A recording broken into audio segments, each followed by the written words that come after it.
देश भर में बढ़े पेट्रोल डीजल के भाव से अब आम जन का बजट बिगड़ने लगा है। मंदसौर शहर में ऑटो टेम्पो चलाकर अपना जीवन यापन करने वालों ने अब पेट्रोल डीजल के दाम बढ़ने से ऑटो चालकों पर पड़ी महंगाई की मार के चलते अब ऑटो चालकों ने किराया बढ़ाने की मांग की है। तो वहीं अब अगर किराया बढ़ता है तो सवारी पर इसका भार पड़ेगा।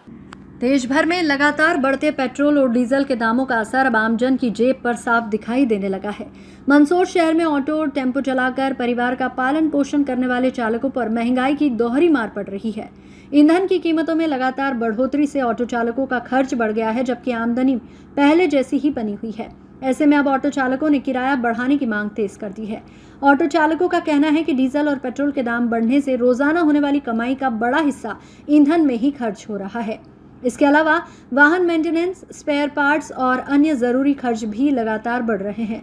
चालकों का कहना है कि मौजूदा किराए में परिवार चलाना मुश्किल होता जा रहा है, इसलिए प्रशासन को जल्द किराया बढ़ाने पर विचार करना चाहिए। वहीं दूसरी ओर यदि ऑटो किराए में बढ़ोतरी होती है तो इसका सीधा असर आम यात्रियों पर पड़ेगा। रोजाना ऑटो से सफर करने वाले लोगों का कहना है कि पहले से ही महंगाई ने घरेलू बजट बिगाड़ रखा है। ऐसे में किराया बढ़ने से उनकी परेशानी और बढ़ जाएगी।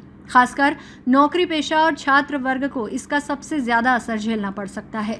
शहर में बढ़ती महंगाई और ईंधन की कीमतों के बीच अब प्रशासन के सामने संतुलन बनाने की चुनौती खड़ी हो गई है। एक तरफ ऑटो चालकों की आजीविका का सवाल है तो दूसरी तरफ आम जनता की जेब पर बढ़ता बोझ।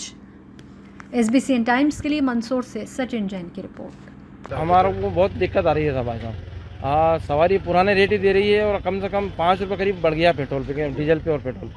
तो हमारा ये निवेदन है कि आज भी पुराना रेट ही दे रही है। सवारी गांधी चौराहे जाना है तो भी 10 रुपये दे रही है, बस स्टैंड जाना है तो भी 10 रुपये दे रही है, खानपुरा जाना है तो 10 से 20 रुपये बताती है वो। तो हमारा ये कहना है कि या तो हमारी को निर्धारित कर दिया जाए कि या तो बस स्टैंड के 20 रुपये सवारी कम से कम ऑटो में, भले 2 सवारी भी होगी तो हमको पूर खा जाएगा, 2 सवारी भी लेके हम जा सकते हैं। तो आपकी यूनियन में कौन है लीडर, क्या किया कि नहीं किया? अभी वैसे नरेश जी चंदवानी है वर्तमान में अध्यक्ष, तो वो है, और सचिव नारून मंसूरी मैं बोल रहा हूँ जो आपके सामने। तो हमारा निवेदन ये है कि हम ये चाहते हैं कि हम लोगों जो गरीब ऑटो वाले कमा खाए, उनका धंधा रोजगार इसी के ऊपर निर्भर है, उनका पूरा परिवार इसी के ऊपर चलाते हैं। तो हमारा ये निवेदन है कि 20 रुपये कम से कम बस स्टैंड के 20 रुपये हम होना चाहिए। अभी डीजल और पेट्रोल के दाम काफ़ी बढ़ गए और सवारी पैसे दे नहीं रही है, वही रेट पुराने रेट में ही चलना पड़ रहा है।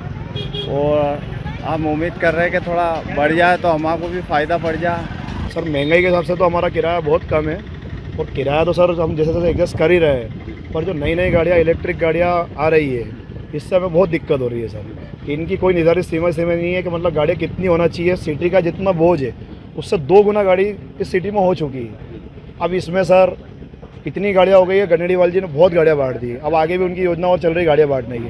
अब हमारा क्या पता नहीं चल रहा है कि क्या करेंगे क्या नहीं करेंगे। पेट्रोल डीजल के दाम, अब हमारा पेट्रोल डीजल का काम और बढ़ गया। अब अगर सवारी अगर किराया बढ़ा देती है, हम बढ़ा देते हैं, तो सवारी का भला हो जाएगा, हमारा सबका भला हो जाएगा सर।